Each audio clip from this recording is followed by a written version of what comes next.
Sengiyacela Nkosi ukuba ngiphiwe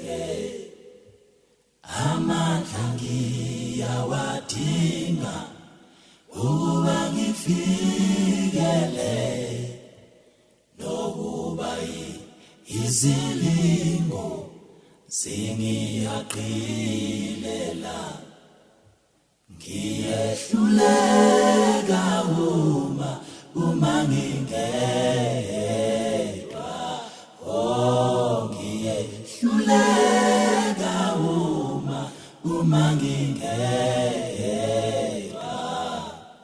Thina esilwabuthule nezimpi ezilola ngaphakathi kuthini ebumnyameni asivamile ukubizwa ngamaqhawe ngoba asibonakali noma sesinqobile.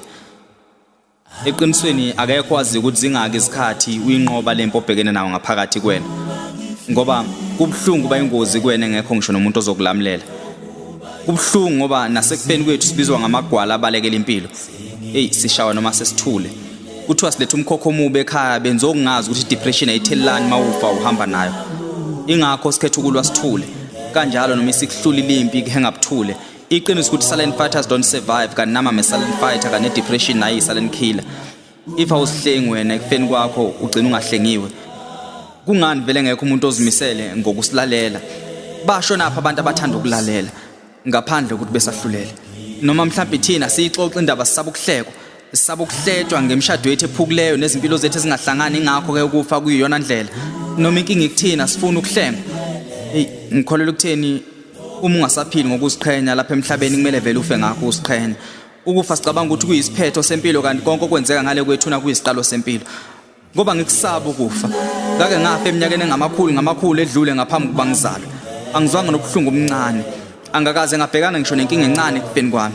Futhi angikhumbuli nginencindezi okufuna ukuphila.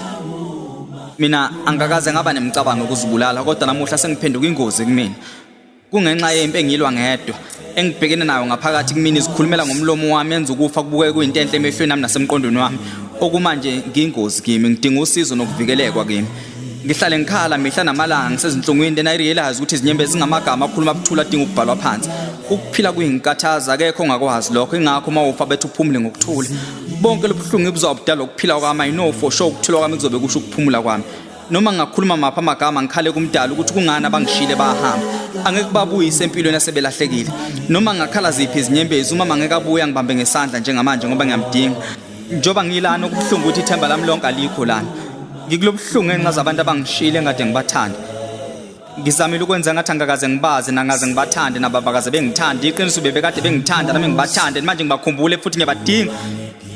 Kulukhuni kuba mdala ngoba wonke umuntu ucabanga ukuthi wena umdinga umzali. Ukuhlala ngedwa ngingakhulumi namuntu kuyangidepress. Namanje njoba ngikhuluma nani ngomndeni wami ongekho lana eduze kwami nakho lokho is fucking depressing too. Nokuba izilingo zingiyaqilela ngiyehluleka uma